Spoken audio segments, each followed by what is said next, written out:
Boa tarde.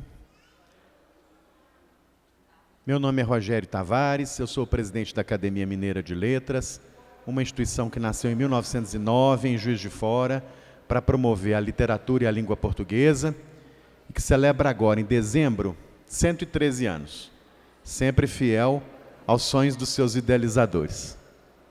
A Academia nasceu para promover a educação, a cultura, a história, a memória, a literatura, as artes, tudo aquilo que forma uma civilização. E é na civilização e não na barbárie que a gente acredita, não é? Então sempre a gente renova a nossa crença nos valores da civilização, aqueles que permitem que a gente viva em comunidade, que a gente viva uns relacionando com os outros de modo elegante, respeitoso, não é? Sempre promovendo, enfim, o melhor que a vida pode oferecer a todos nós. E é esse o espírito do encontro com a literatura, fruto de uma parceria da Academia Mineira de Letras com o Ponteio Lar Shopping. E eu sempre presto uma homenagem aqui ao gestor de marketing do Ponteio Lar Shopping, nosso querido Luiz Sternick, sem o qual o encontro com a literatura não ocorreria. O Luiz tem a sensibilidade, a generosidade de reconhecer o valor do livro, da leitura, da cultura, das artes para a nossa vida, não é? E o livro tem que estar em toda parte, a leitura tem que estar em todo lugar. Não é? A literatura é como água, ela tem que ocupar todos os espaços. E estamos aqui no Ponteio Lar Shopping, esse belo local, esse belo espaço hospitaleiro, acolhedor, falando de literatura e de livros. Hoje nós temos a alegria de receber um excelente autor, né? Um autor que o Brasil inteiro reconhece, respeita e admira, que é o nosso querido Jacques Fuchs. Eu agradeço ao Jacques o acolhimento pleno e pronto ao convite do Ponteio e da Academia para estar aqui conosco, não é? O Jacques, então, a partir de hoje, se integra a essa galeria de autores que já participaram do encontro com a literatura, não é? Eu saúdo aqui os que já participaram, entre os quais Léo Cunha, Luiz Gifone, Ana Elisa Ribeiro, Jacinto Lins Brandão, Olavo Romano, Cris Guerra, Marcela Dantes, Laura Cohen, e muitos outros virão, né? Sempre com a mediação competente, elegante, charmosa, culta, de Daniela Zupo, que representa muito bem aqui o espírito do encontro com a literatura, que é o de promover o diálogo, que é o de promover um encontro real entre autor, imprensa e público, né? É isso que queremos aqui no Encontro com a Literatura. Eu aproveito para agradecer também o Marcelo, do Canto do Livro, que está sempre aqui conosco, fazendo a comercialização dos livros dos autores. A gente aqui prestigia muito a cadeia produtiva do livro, sem a qual nada disso seria possível, né? A gente homenageia sempre o autor, claro, e o ilustrador, o capista, o editor, o livreiro, o crítico literário, né? O diagramador. Todos esses personagens formam o que a gente chama de cadeia produtiva do livro, não é? Parabéns, Marcelo, pelo seu trabalho, parabéns por manter a sua livraria, não é? Que é um charme, é um encanto. Quem ainda não conhece aqui a livraria do Marcelo deve vir aqui ao Ponteio Lar Shopping e visitar a livraria Canto do Livro, que é uma beleza de livraria. Agradeço a Virgínia, que está filmando agora esse evento, que depois está aí no canal do YouTube da Academia Mineira de Letras. Tem mais de 400 vídeos gratuitos e disponíveis para todo mundo. Agradeço ao Enio, nosso operador de áudio. E antes de passar o microfone para a Daniela, eu convido o nosso querido Luiz Sternick para fazer a sua saudação aqui. Luiz, por favor. Boa tarde a todos. Agradecer já com sua presença. Daniela, presidente da Academia Mineira de Letras, um grande presidente, extremamente útil. Você é uma pessoa muito importante para todos nós, principalmente para a Academia Mineira de Letras, ter o nível que tem, né? Isso que é importante para a gente. Mas eu queria também afirmar para vocês que aqui há implantado um projeto que não existe no Brasil inteiro. Existe o Clube do Livro Ponteio, que é uma sala que a gente reservou, uma loja que a gente reservou para o Ponteio, onde você pode fazer doações ou retirar livros gratuitamente. Você pode fazer leitura de livros lá dentro, né? Livros de todos os gêneros, de todas as linguagens, né? Tem também inglês, tem também francês, que são doações de pessoas que vêm ao Ponteio com 200, 300 livros, fazem doações, e aqui não tem esse problema, não fica ninguém tomando conta. Você pode levar livros para casa, 10 livros, 12 livros, devolver ou não, e também trazer e doar. Então aqui fica o meu pedido de, para alimentar isso, a gente sempre pede doações de livros ao Ponteio. Então eu peço a vocês também, doem livros para o Clube do Ponteio, porque é efervescente, é impressionante. Tem um livro lá que você mesmo ensina, que você mesmo coloca o livro, a sua doação, quem foi e como foi. E é impressionante a quantidade de livros que o Ponteio já tem dessa grossura, doações e trocas de livros gratuitamente. Então participe desse projeto também com a gente. Obrigado. Muito bem, parabéns, Luiz Sternick, por mais essa iniciativa valiosa em favor da leitura e do livro. O Luiz é um belíssimo promotor da cultura, das artes, ele também é artista, né?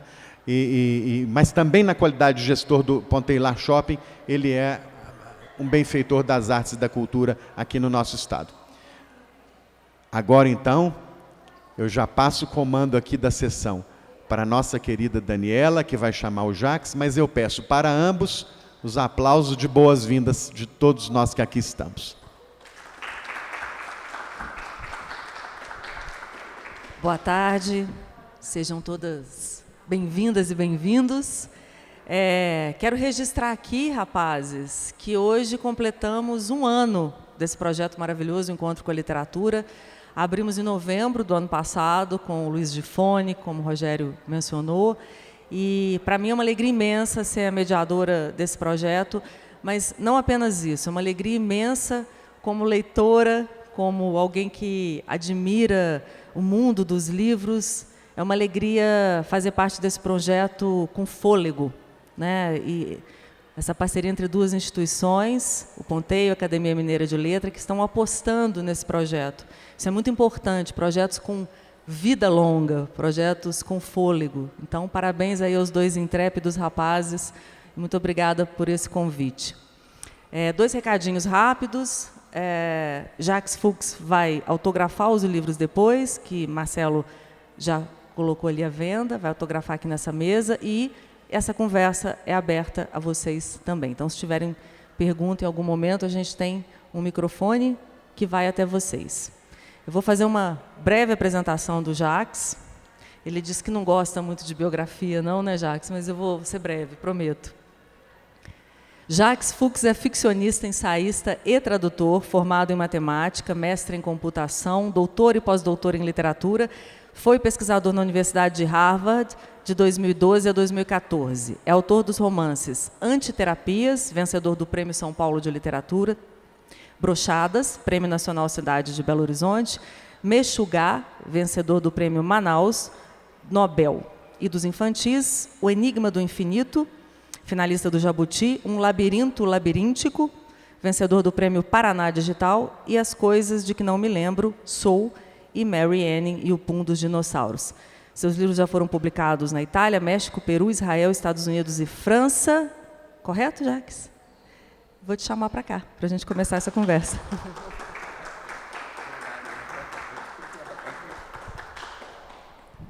Bom, hoje a nossa conversa com Jacques Fuchs, a quem já dou aqui as boas-vindas, em nome do Ponteio e da Academia Mineira de Letras, vai se concentrar um pouco nesses 2 livros.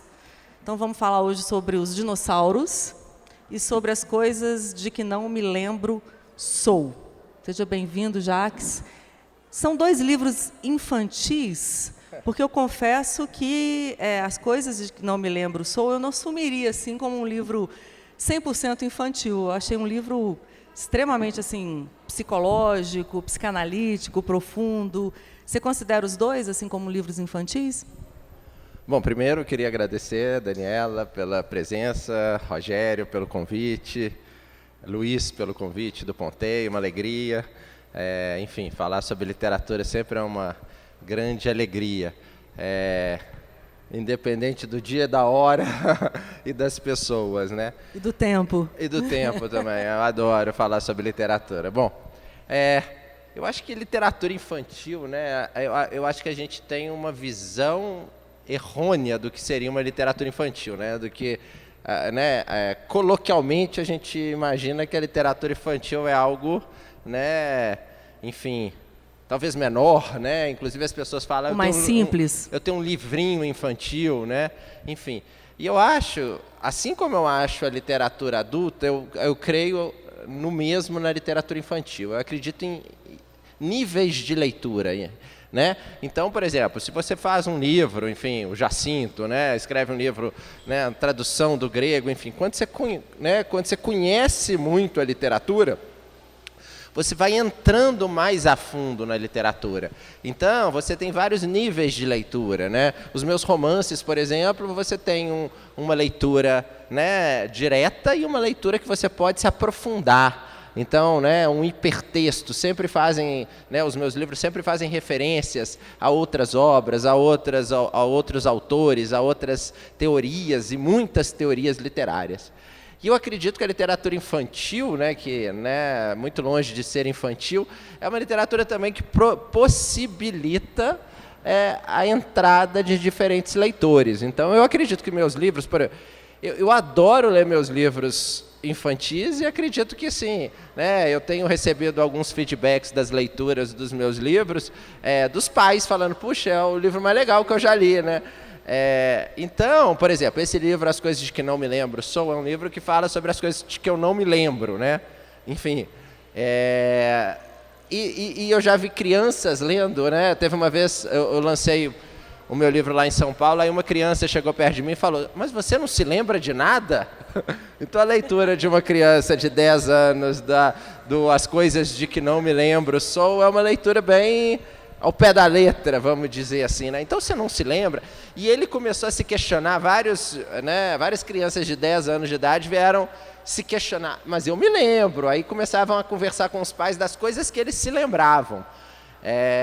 E eles duvidavam que eu não me lembrava de nada, né? Enfim, então já deixa a pessoa, né, a criança, num lugar né, de desconforto. Curiosidade também, né? De curiosidade e de desconforto, né? Já os adultos, né, bom, eu fiz uma live com a Maria Homem, que talvez seja uma das grandes psicanalistas lacanianas, né? Então ela mergulhou no As Coisas de Que Não Me Lembro Sou, né? Então tem uma densidade analítica, filosófica grande, né?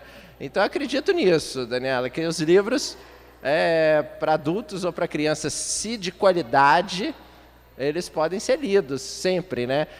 Que seja com a mediação do pai, no sentido de que talvez o livro seja um pouco mais denso, mais profundo, ou sem a mediação também, porque a criança ela é muito imaginativa, ela é muito criativa, então ela pode ter outras leituras que a gente nem imaginava. Eu nunca imaginaria que uma criança me questionaria.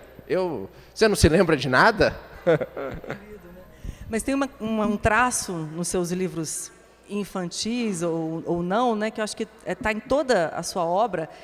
Você é um autor que traz o lúdico para a literatura, independente de ser um livro infantil ou não. Eu acho que isso é um dos traços mais marcantes da sua escrita, da sua obra. Você concorda com isso?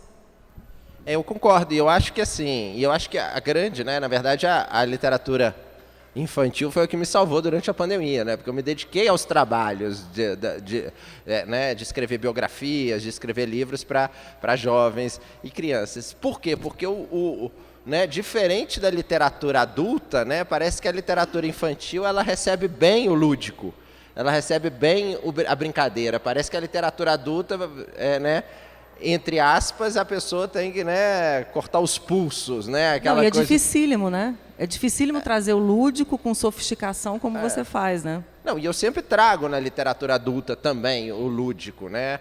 Apesar de que o lúdico, né, como já disse o Freud lá no Xiste do inconsciente, você está revelando muito.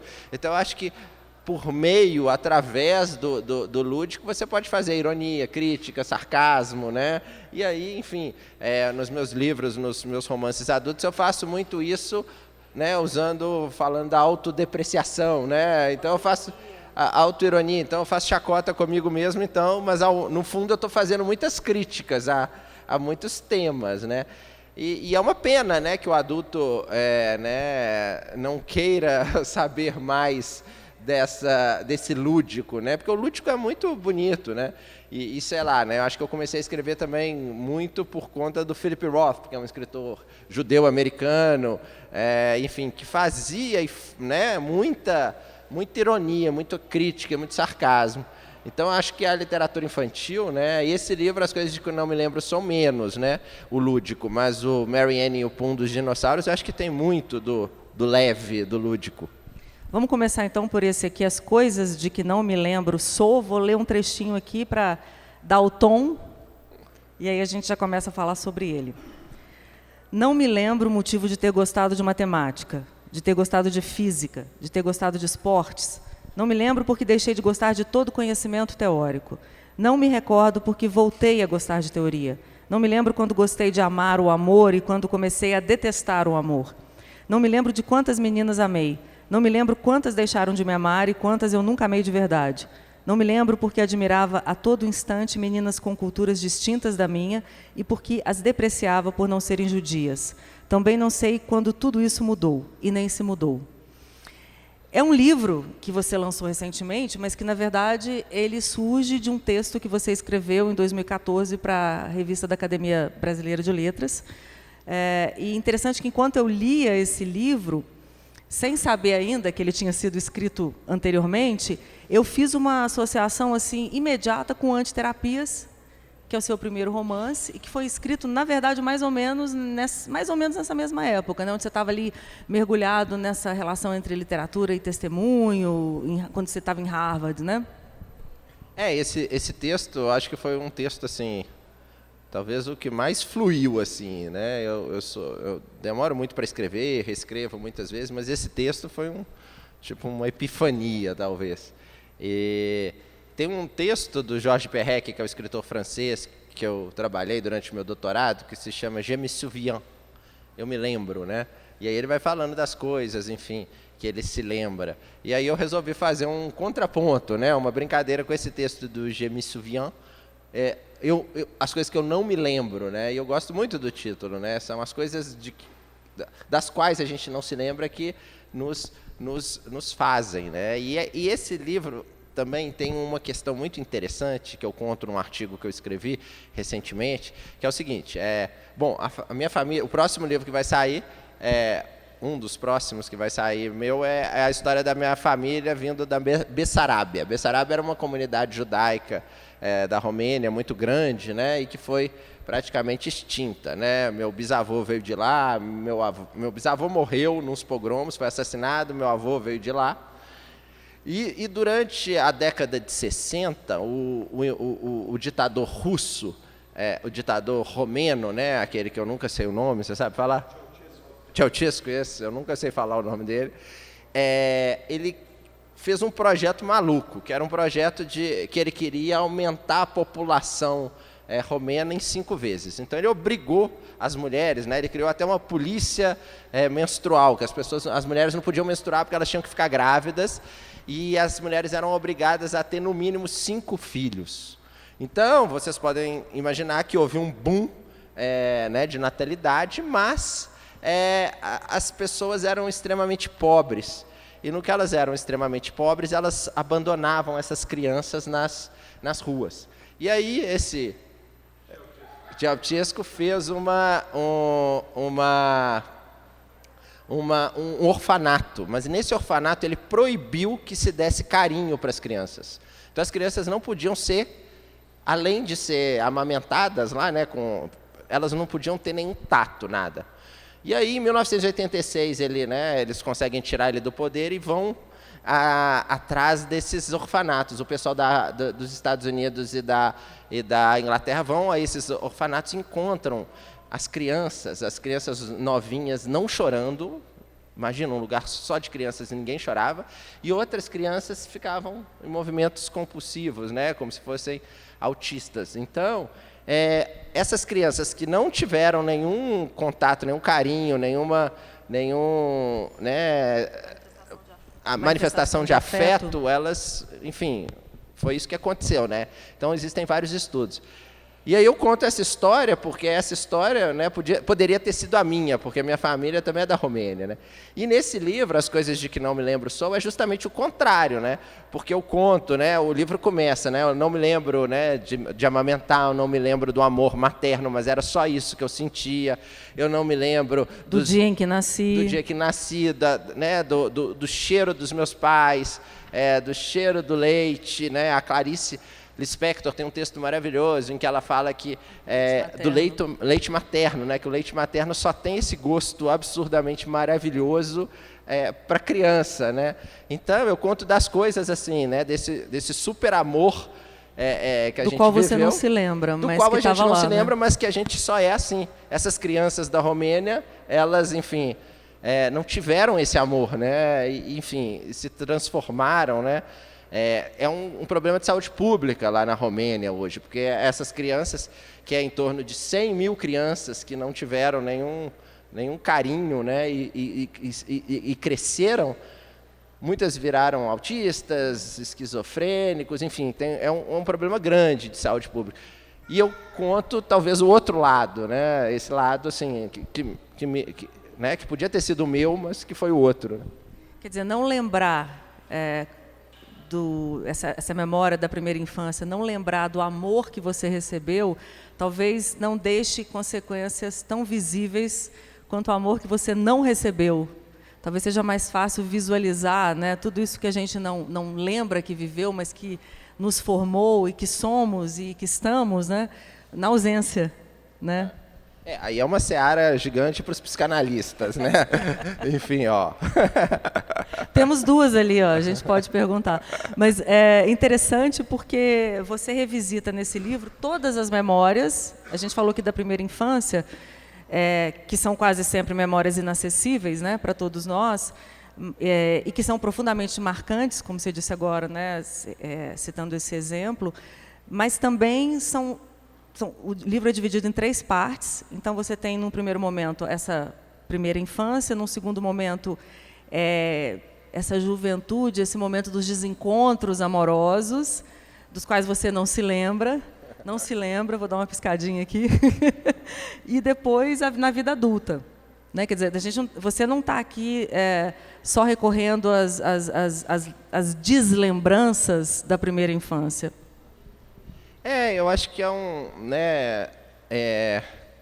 acho que é um livro que fala, né, do que a gente não quer falar, né? E talvez essa estratégia da não lembrança fique mais forte, né? Eu fico imaginando se esse livro fosse escrito as coisas que eu me lembro, talvez não fosse tão forte, né?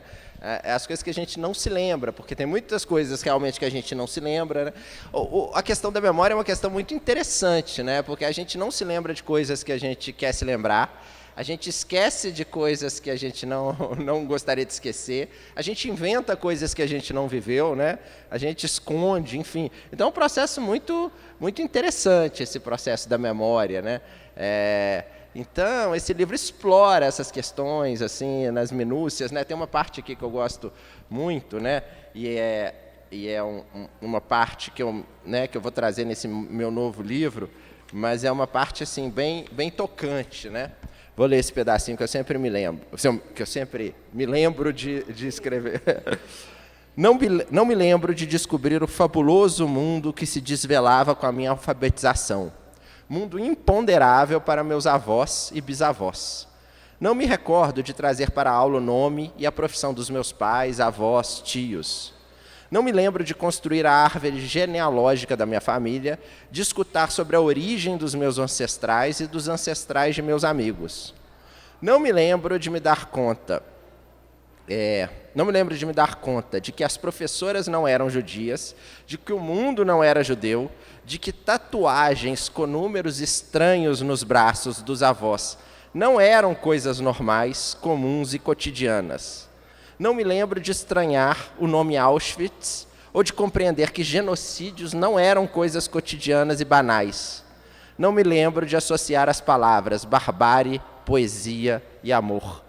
Então, né, eu fico pensando nesse momento, uma criança de 5 anos que brincava num clube e que os avós tinham, né, essas marcas, E que aquilo era uma coisa banal, né? Imagina, é uma coisa banal assim, no sentido de que você cresce sabendo que um genocídio aconteceu, que é uma coisa é terrível, assim, né? Um mundo, né? Recentemente eu assisti uma palestra com uma israelense que se chama Ayelet, uma autora israelense maravilhosa, e eu estava conversando com ela e ela falou assim, que ela estava estudando, ela é psicanalista também, e ela estava estudando as crianças, né, as criancinhas israelenses. E enquanto as nossas crianças imaginam, ou crianças do mundo inteiro imaginam, né, que o super-herói para elas é o super-homem, né, e fazer esses voar, essas coisas todas, as crianças israelenses, o sonho delas é que quando chegar um terrorista na sala de aula e for explodir todas as crianças, ele vai ser o que vai salvar todo mundo. Então, olha que coisa absurda, né? Assim, uma sociedade que vive em estado constante e que uma criança sonha em ser um herói que vai salvar de um atentado terrorista, né? Então...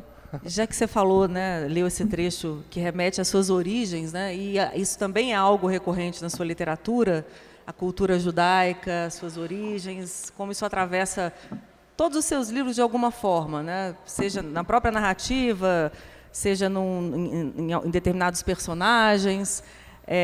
E já que estamos aqui falando da memória, né, a cultura judaica tem essa característica, né, da potência da memória, ou da recusa ao esquecimento, ao apagamento. Isso é uma coisa que está muito no Antiterapia também, no seu primeiro livro, né, quando você cita, numa das referências, o Primo Levi, por exemplo. Isso é também uma característica que está nas coisas de que não me lembro sou, né, quando você...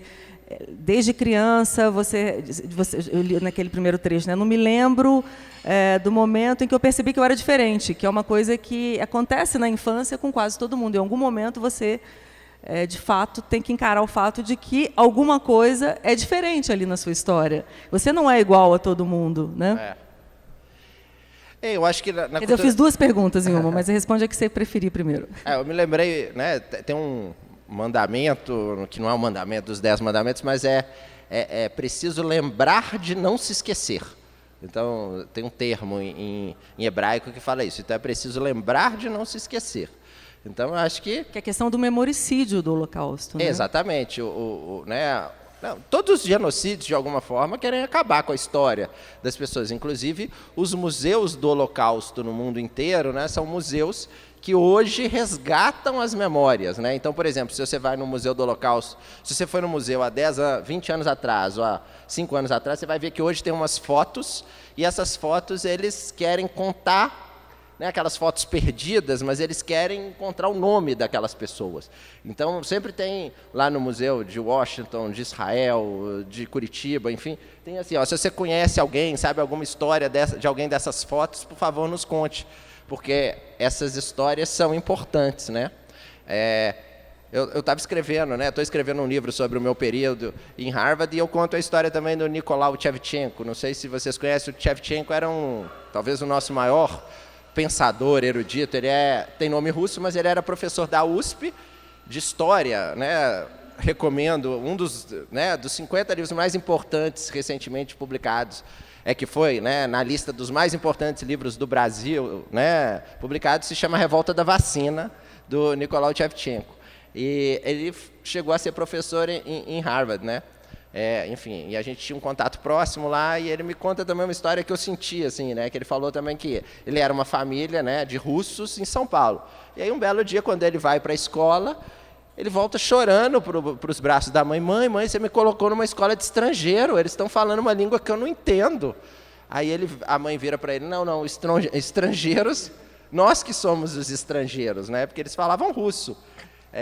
Enfim, e a questão judaica é a mesma coisa, né? Assim, o Antiterapia começa assim, né? Eu vivia numa família judia, numa escola judia, no clube judeu, com os amigos judeus, aí eu falo no Antiterapia. Até imaginava que o show da Xuxa era um programa kasher, né? Porque aí, de repente, você descobre, né, que o mundo não é, né? igual essa parte, né, que o mundo não é judeu, que as professoras não são judias e que, né, o Antiterapeutas tem essa cena interessante também, né, numa escola, enfim, eu fazia futebol que não era num lugar judeu, mas eu não sabia que esse lugar não era judeu, né? Aí eu me lembro de uma hora, acabava o futebol, todo mundo ia lá fazendo homenagem ao Marcel Duchamp, né, aos mictórios lá, né? E aí aquela confraternização de jovens, eu falando, uai, mas tá meio esquisito aqui, né? Porque os judeus são circuncidados, né? E os outros não. Opa! Será que os outros, ou sou eu que estou errado aqui? Enfim, são essas pequenas nuances que você né, descobre que tem alguma coisa estranha. Alguma coisa diferente, né? Esse viés psicanalítico, Jacques, antes que eu me esqueça, eu acho super interessante que isso atravessa, as ilustrações são lindas do livro da Raquel Matsushita. Esse viés psicanalítico, ele atravessa as ilustrações da Raquel também. Ela faz reconstruções, né, da memória e do passado através dessa releitura que ela faz de artistas ou surrealistas ou ligados ao movimento do surrealismo, né? Quando eu conversei com a Raquel, né, a gente estava pensando no livro, aí ela veio com uma ideia de ilustração. Eu falei, não, Raquel, isso não, esse livro é sobre o inconsciente, né, de alguma forma. E aí ela sumiu e me apareceu com essa leitura maravilhosa, né, de obras surrealistas. Eu acho maravilhoso, né, essa questão, né, e essa questão de alguma forma atravessa a minha literatura também, porque o movimento que eu estudei durante meu doutorado, que foi o que virou o meu primeiro livro, que se chama Literatura e Matemática, e depois virou o Antiterapias, né, é um movimento que é justamente a dissolução do grupo surrealista, né? Existia o André Breton e o Raymond Queneau. E o Raymond Queneau briga com o André Breton, e se de um lado o surrealismo fica nessa ideia dessa escrita, né, esperando uma inspiração, não sabemos de onde, né, o Raymond Queneau impõe regras de escrita, né?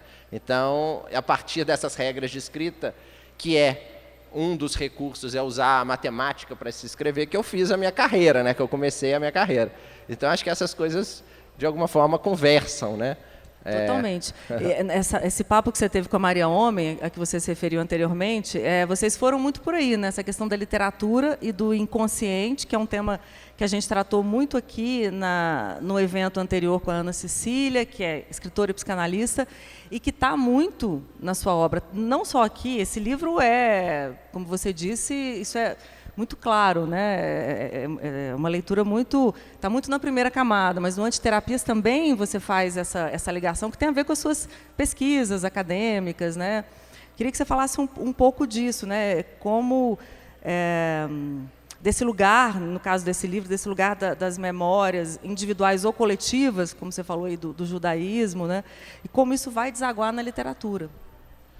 Eu acho que a questão judaica sempre vai me norteando, né? E eu trago alguns temas interessantes, né? No Antiterapias, no As Coisas que Não Me Lembro Sou. Acho que o Meshugá talvez seja o mais denso de todos, né? O Meshugá é um livro que eu exploro uma questão muito interessante em grupos minoritários, enfim, que é isso de introjetar, de abraçar o olhar odioso que os outros têm em relação a gente, né? Então, enfim, grupos, né, mulheres, negros, homossexuais, judeus, muitas vezes acabam introjetando esse olhar odioso que o outro tem por ele, né? E tem um termo para isso, né? Self-hating. Então, eu explorei essa questão do tá certo, né? O inglês, né? Self-hating Jew. E aí, inclusive, Jew em inglês é um termo pejorativo, né? Você pode xingar alguém, to Jew.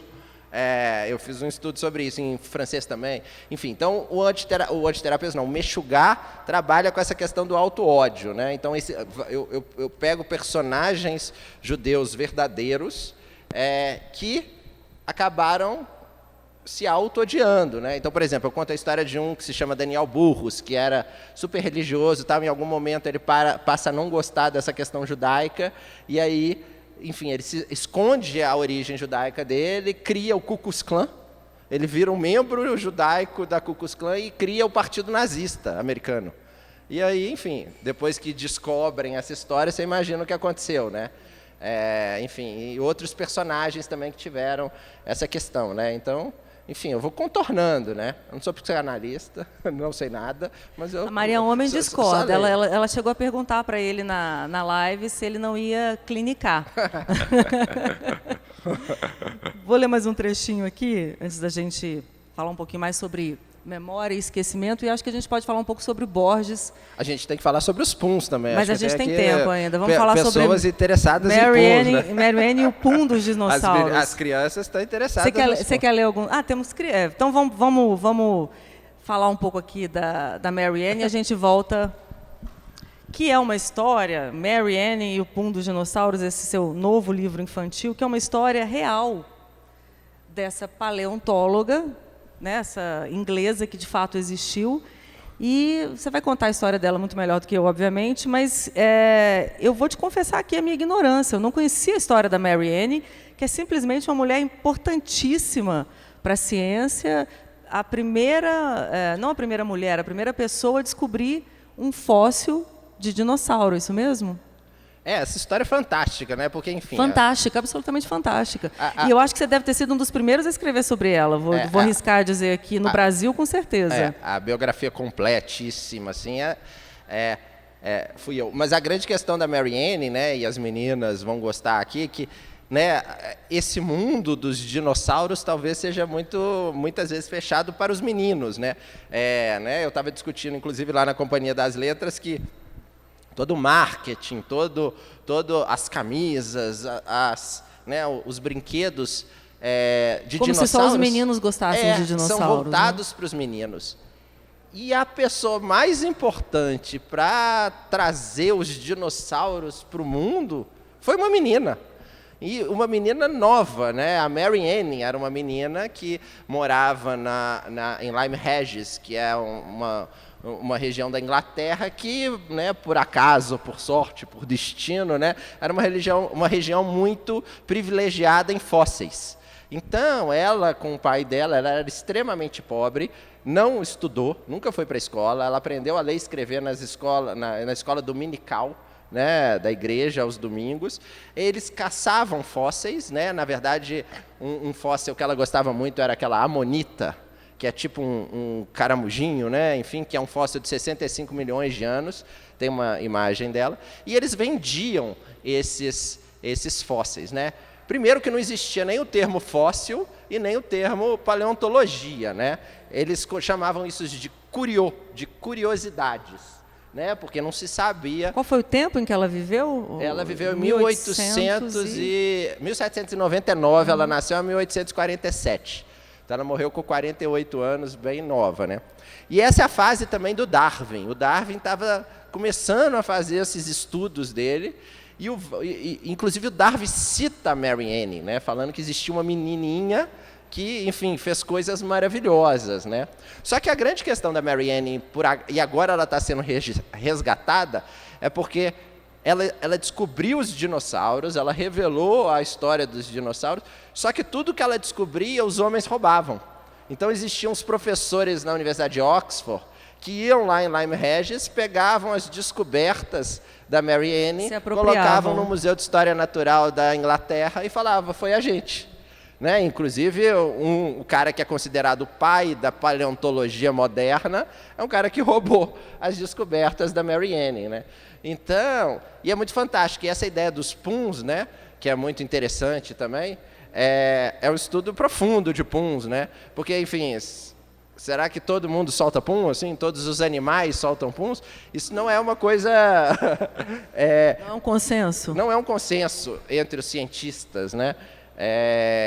Parece que os mamíferos soltam puns, mas parece que o bicho preguiça não solta pum. É o único que não solta pum.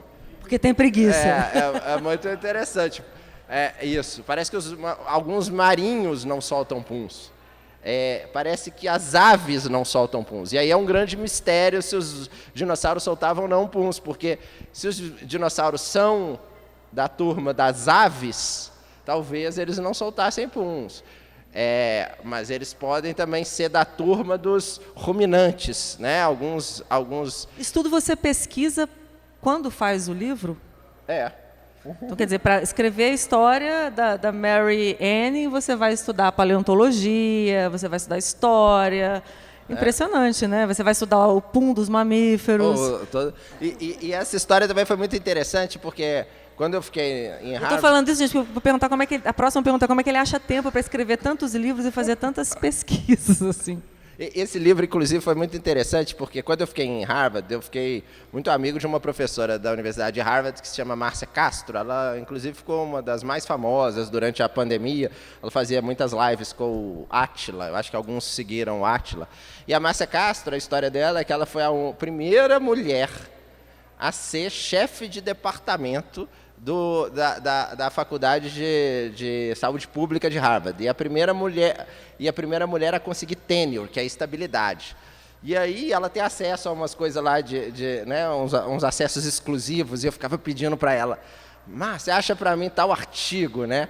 Aí a Márcia achava para mim uns artigos super secretos, que não são muito fáceis de se achar sobre a Mary Anne. Inclusive, se você digita Mary Anne no Google, você vai ver um quadro de 1800 e pouco que está no museu, que teoricamente é... Foi o que eu fiz, eu fui no Google para saber se você tinha inventado a Mary Anne, né? Mas tem a figura que aparece no Google, tem um artigo recente, né, publicado lá em Harvard, que parece que ela não é. Então, assim, não é esse registro que tem nessa pintura que fala que é a Mary Anne, parece que o registro nem é dela, que talvez seja uma outra mulher que tenha vivido naquela época.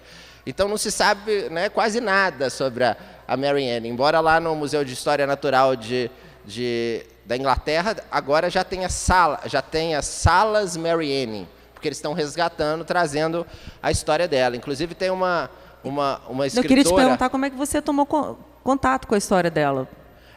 Tem uma escritora que se chama Rosa Monteiro, uma escritora espanhola que faz o resgate também das figuras feministas, porque ela virou um ícone feminista, e ela faz uma nota sobre a Mary Anne. E as crianças também, é muito legal, não sei se as que estão aqui... Já estão querendo os livros, olha. As que estão aqui... As leitoras. Tem um livro de mulheres na ciência, e nesse livro das mulheres na ciência tem uma passagem da Mary Anne. Porque minha prima uma vez falou, eu já conheço a Mary Anne. Eu falei, fiquei aqui 2 anos estudando a Mary Anne. E aí ela, não, eu já conheço. Aí eu falei, não, ela deve ter se enganado. Ela chegou com o livro lá para mim, né, minha prima de Goiânia, ela, não, tá aqui. Aí eu olhei lá, de fato, tem nessas mulheres da ciência, uma coleção que está meio na moda, tem a Mary Anne mesmo. Então, não é a primeira criança, acho que já teve 3 ou 4 que me falaram, não, eu já conhecia a Mary Anne. Mas essa é uma história bem completa da Mary Anne. Inclusive, você conta a história dela da infância até a morte. Né? Inclusive tem um quebra-cabeça muito difícil de tentar explicar isso. Porque o que acontecia? A crença durante a vida da Mary Anne, durante a época em que a Mary Anne viveu, era a crença baseada na Arca de Noé. Então, o que eles achavam que os animais... que eles encontravam eram animais que tinham estado na Arca de Noé. Então, inclusive, a paleontologia da época caminhava de mão dada com a religião, porque a religião falava, paleontologia está aí, mostrando que a Arca de Noé existiu. E a Mary Anne vem fazer uma coisa, né? Então, você imagina uma pessoa... Né, uma época em que a narrativa bíblica é a narrativa científica, e ela vem para romper com isso, né? E a história dos uma mulher que ela não era uma acadêmica, ela era mulher, não era uma acadêmica, e ela traz um bicho que ninguém conhecia, vamos dizer assim. Para cair em descrédito teria sido fácil, e ela foi só uma persistência e um talento natural para pesquisa, que ela aprendeu, como você conta, desde pequenininha com o pai, né? Ela estudou bastante, assim, não foi fácil a vida dela, não.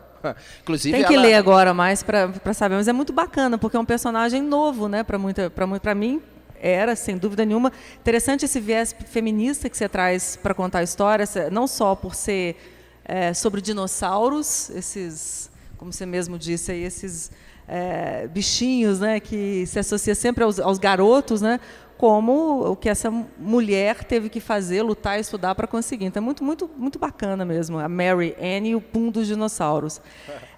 Deixa eu só ver aqui nosso tempo. A gente já tem que falar do... Temos um tempinho ainda, né? Vocês têm alguma pergunta? Posso seguir aqui? Antes da gente falar do Herança, né, que é o livro que já está pronto e vai sair... Em breve, Em breve, mas já está pronto. Já está pronto há muitos anos. Então fala um pouquinho do Herança para a gente. Se der tempo eu volto aqui nas minhas questões da memória. Na verdade, o Herança é um livro que eu escrevi há alguns anos e é um livro que trata disso que a gente, né, chama de trauma geracional, né? Então, é um livro, enfim, que são 3 mulheres em 3 épocas diferentes. A avó, a filha e a neta. A avó, eu escrevo os diários dessa avó quando ela estava no campo de Lodz. O campo de Lodz era um campo, né, grande, o gueto de Lodz. Tinha o gueto de Varsóvia, que muita gente já ouviu falar, mas Lodz era a 2ª maior comunidade, enfim. Então, ela escreve os diários quando ela tem 13, 14 anos de idade, e ela está nesse gueto de Lodz. Então, apesar do diário dela não ser real, eu li todos os diários que foram escritos ou sobraram, né, que foram escritos por crianças durante esse período, né? Por exemplo, todo mundo conhece o diário de Anne Frank, tem um outro diário que se chama Ruth, da Rutger K., que, enfim, uma amiga dela escondeu esse diário durante 80 anos e depois revelou, a Rutger também morreu nos campos de concentração, enfim, então tem vários diários, eu li todos esses diários. E aí, depois aparece a filha dela, e a filha dela, o que eu conto são as sessões de análise dela. Então, ela está sempre sentada no divã conversando sobre esse trauma que ela recebeu, né? Porque existe um estudo grande que eu fiz, e que durante o meu pós-doutorado, que são os filhos dos sobreviventes e os netos dos sobreviventes, né? Então, são as 3 gerações, né? Que falam, né? Então, né, esse trauma geracional, né? Eu acho que o Winnicott falou um pouquinho da 4ª geração, né? Mas esses 3 foram explorados mais. Então, eu falo um pouquinho do livro. Mas só uma curiosidade, e nessa pesquisa que você fez, eu achei interessante, fiquei curiosa. Tem uma diferença de um nível de trauma ou de reflexos da 2ª para a 3ª geração, ou isso meio que se dilui assim de uma maneira igual? O que a gente estudou e tem estudado é justamente isso, né? Essa geração dos filhos e a geração dos netos, né? Do Holocausto. Então, tem características, né? Tem vários livros, vários estudos no mundo inteiro sobre esse pós-trauma, o post-memory generation, enfim, tem vários termos para isso, né? E a 4ª geração é uma geração nova, né? Então, a gente não sabe muito bem como estudar, porque a 4ª geração também vai ter uma outra questão, que é a questão de que não vai ter o contato direto com o sobrevivente, porque o neto e o filho teve o contato, né? O bisneto, né, talvez não tenha, né? Ou muitos poucos tiveram, né? Um livro lindo que fala sobre isso, né, acho que todo mundo conhece, é o Maus, né, que é o Art Spiegelman, que escreve, né, quadrinhos, né, sobre a relação dele com o pai, né, que era sobrevivente. Inclusive, agora acabou de sair o Meta-Maus, que é um livro que conta a história dele escrevendo o Maus e toda a repercussão que o Maus teve. Então, e esse livro também, ele conta de umas figuras muito interessantes e historicamente estudadas, porque nos guetos, tanto no gueto de Varsóvia quanto no gueto de Lodz, eles colocaram líderes judeus para administrar. Então, enfim, chegava uma ordem, nós precisamos de tantos para serem enviados. E esse líder tinha que enviar. Então, essas 2 figuras, tanto do gueto de Lodz quanto do gueto de Varsóvia, são super controversas, super estudadas. A própria Hannah Arendt fala sobre essa questão desse mal, né? Enfim. Então, essas figuras aparecem nesse livro, assim, fortemente. Assim, eu estudo um pouquinho sobre essa questão. Que é o seu próximo livro, Herança. E uma coisa interessante que eu gostei muito, eu pedi para o Christian Dunker fazer psicanalista. Só que o Christian Dunker eu não sabia, enfim, ele se colocou na história porque ele também é filho de neto da área alemã. Então ele fez tipo um... Dunker, né? Ele fez tipo né, o trauma dos alemães que foram perpetradores também, né? Porque tem a geração dos filhos, né? Tem um documentário muito interessante e forte, né? De vários filhos e netos que descobrem depois que os pais ou os avós eram nazistas e que alguns até como que falam isso? Se castram para não terem descendentes com essa linhagem. É traumático também. O outro lado é traumático. Então também. esse texto do Dunker foi bem interessante, porque ele se colocou no meio, assim. Então ele falou, e o que eu vou falar? Como que eu vou falar sobre isso? Se eu sou dessa turma do lado de lá, né? Porque tem um lugar de fala também. É um outro lugar, mas tem um lugar de fala também. Eu morei na Alemanha há muitos anos, isso é uma questão muito traumática. É um trauma social. É um trauma familiar e é um trauma social. Que a gente percebe, eles estudam isso compulsivamente há muito tempo, né? Eu não posso te liberar, antes de fazer uma pergunta. A gente sabe que, como você disse aqui no início da nossa prosa, você leva isso para a sua literatura, suas referências, né? Você falou das camadas, que eu acho que é uma característica muito bacana dos seus livros, que o leitor pode ir encontrando as suas camadas, né, ou descascando, né, essas camadas e achando essa intertextualidade, enfim. E também você cita, né, você tem essa coisa de... tem um nome técnico para isso que eu não me lembro agora, quando você... dos pergaminhos antigos, quando você apagava para reutilizar os pergaminhos. Palimpsesto, né? Isso é uma coisa que você faz um pouco com as suas referências de obras ou de autores, e a gente sabe que você tem uma pesquisa profunda na obra do Borges, Jorge Luiz Borges. E eu fiquei lendo esse livro, As Coisas de que Não Me Lembro Sou, e pensando, né, no Borges, na poética do esquecimento, pensando naquele conto dele, sobre aquele... Você vai, obviamente, matar a charada, eu não me lembro do personagem. Funes, o Memorioso. Que após um acidente, aquele personagem de um conto do Borges, que ele fica... após um acidente, ele adquire a capacidade de não se esquecer de nada, o que é um tormento, obviamente, porque ele se lembra de tudo, em detalhes, o tempo inteiro, e ele não consegue mais pensar. Né? Então, para te perguntar, né, se você acha que... E o Borges fala da importância do esquecimento, e a ciência fala da importância do esquecimento para o nosso cérebro. O Borges, obviamente, fala disso de uma maneira mais literária e poética. Você acha que a gente precisa esquecer?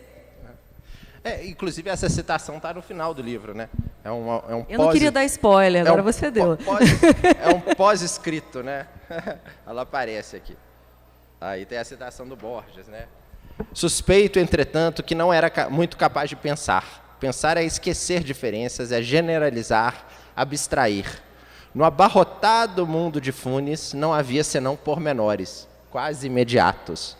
Então, eu acho que a grande questão é essa, né? A gente precisa esquecer, né? A gente está em constante processo de esquecimento, e eu acho que é daí que surge a literatura, né? Porque a literatura ela é toda formada dos fragmentos, né? Então, a gente pega os fragmentos, as falhas, os fracassos, né? E a gente vai tentando juntar e dar algum sentido, né? Quando a gente escreve ou quando a gente conta, quando a gente fala alguma narrativa, a gente sabe que essa narrativa é permeada de ficção, não no sentido de que a gente quer falsear, mentir, mas no sentido de que é fragmentado mesmo, isso é bonito. É lógico que uma memória traumática ainda é mais complicada, que é isso que se estuda no testemunho, é isso que o Herança trabalha, o Antiterapias fala bastante disso e tal, mas eu acho maravilhoso esse processo de esquecimento completo, né? E o Borges mostra isso muito bem, né? No Funes, né? Que era um cara que era incapaz de esquecer, né? E aí ele fala, né? E quem é incapaz de esquecer é incapaz de abstrair, né? De pensar, de refletir, né? Tanto que ele conhece o Funes, né? O Funes está sentado no escuro, né? Porque ele não quer receber nada mais, né? E todos os sons, tudo... Nenhuma informação, né? Apesar de que, né? Ele até fala, né? Que o Funes recebe, né? No sono é mais do que a gente recebe numa vigília.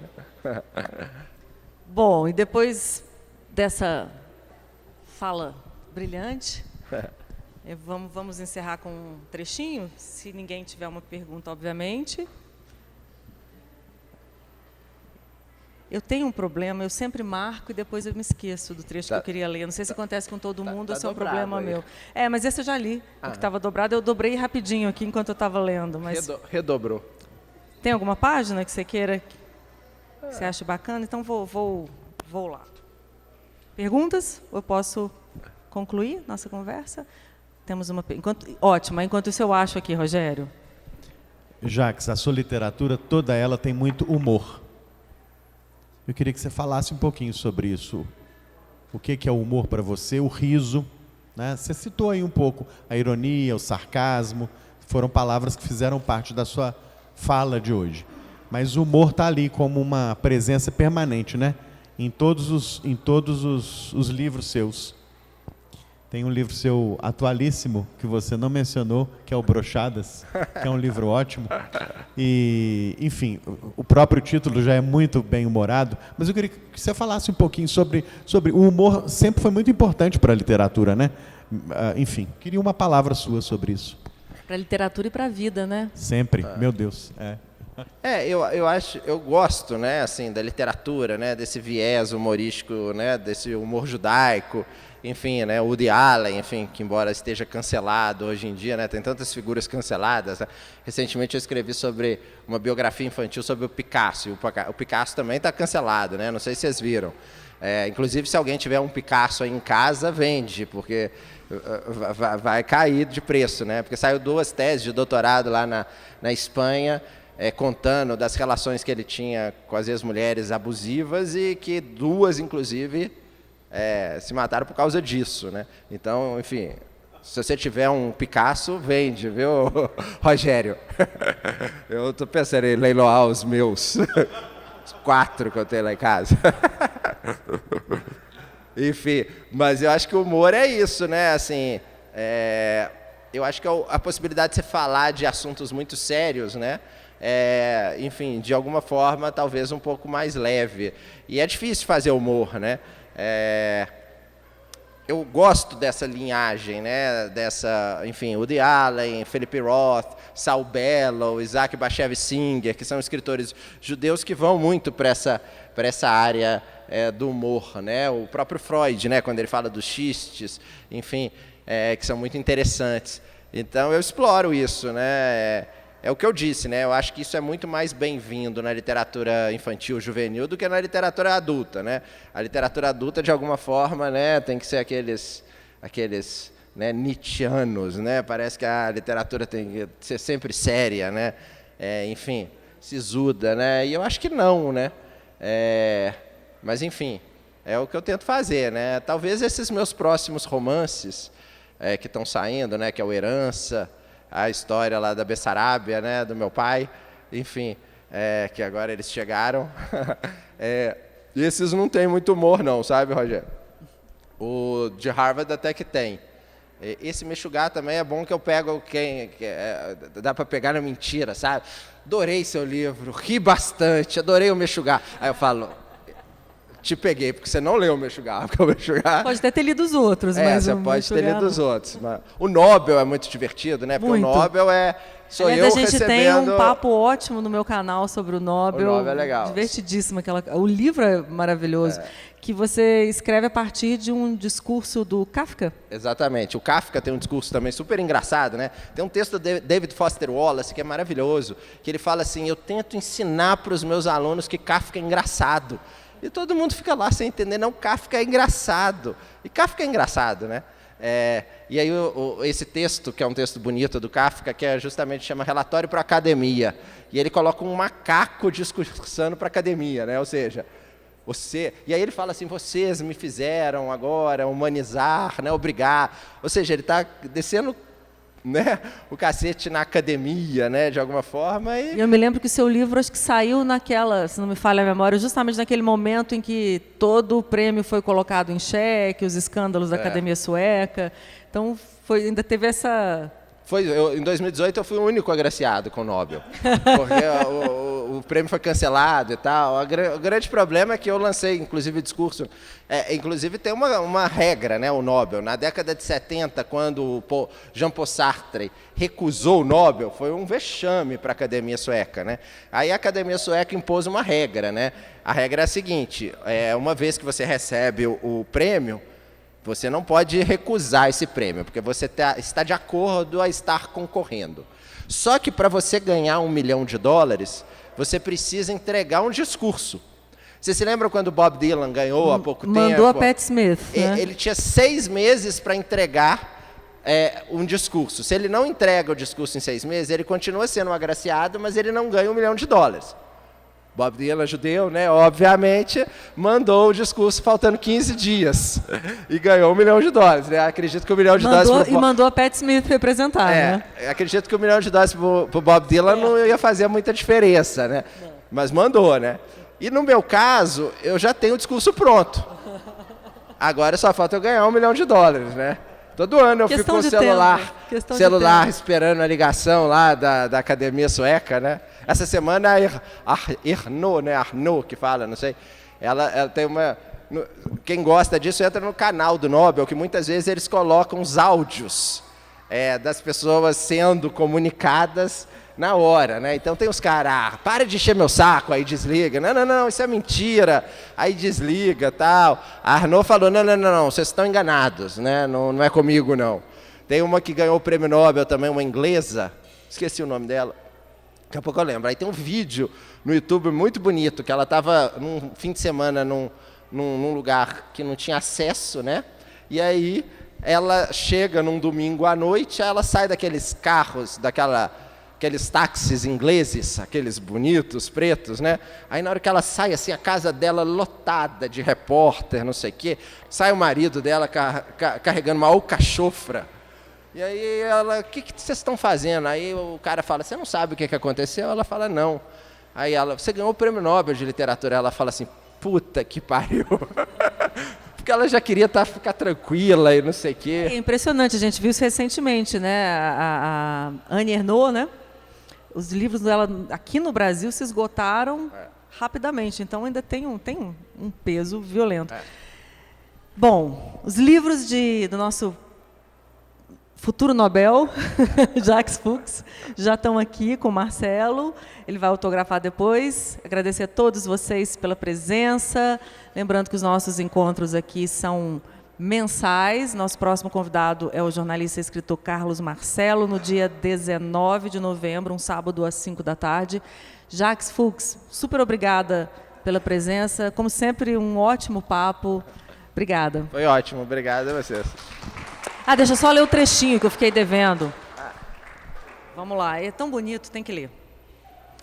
Não me lembro dos livros que li, não me lembro de quais livros inventei que li, não me lembro dos livros que fantasiei que li, também não me lembro da vida que eu vivi, da memória que eu inventei, dos fatos que recalquei, das dores que ludibriei, dos sonhos que não tive, não me lembro dos sonhos que descartei, dos medos que me frearam, das dores que nunca cicatrizaram, dos versos que escrevi, que inventei, que copiei, que gostaria de ter escrito, que nunca serei capaz de escrever.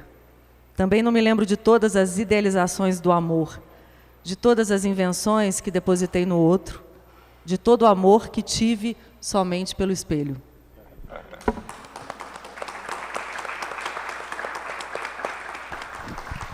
Uma coisa que acontece com os escritores, acho que temos outros aqui, mas a gente não se lembra da escrita do livro, né? Eu falo, isso é bonito, né? Você não tem a menor recordação de quando eu escrevi, como eu escrevi, porque tem aquela coisa. Semana passada eu estava em São Paulo lançando, aí eu saí com 2 amigos escritores, né? A Andréia Del Fuego, que agora está uma super best-seller, né? Com a pediatra, e o Fabrício Corsaletti, que é um poeta genial. Aí eu estava falando para o Corsaletti, escreve um livro aí para estourar. Ele falou, não posso fazer isso não, porque a musa depois a musa vai cobrar a vingança, né? E eu acho que, né, de alguma forma tem isso. Quando você está escrevendo, você tem uma epifania, sei lá, alguma coisa acontece. Porque você entra tanto naquele mundo, né? né? Você sabe também. E depois você não tem acesso àquilo, né? Não tem a menor ideia, assim, o menor... Não é mais seu, de alguma forma. Não é seu, né? e você também não tem a lembrança da escrita disso, né? Assim, e é bonito. Mas às vezes. as coisas que não me lembro sou. É. Obrigada, Jackson. Porque eles acusam o Chico Buarque de ter um cara que escreve, né? As letras para ele. Você nunca viu isso, não? Inclusive, ele falou isso recentemente, né? Fala que é um romeno, né? Falou no show, né? Não, é porque é atribuído às minhas músicas. É muito legal. Obrigada, pessoal. Até a próxima.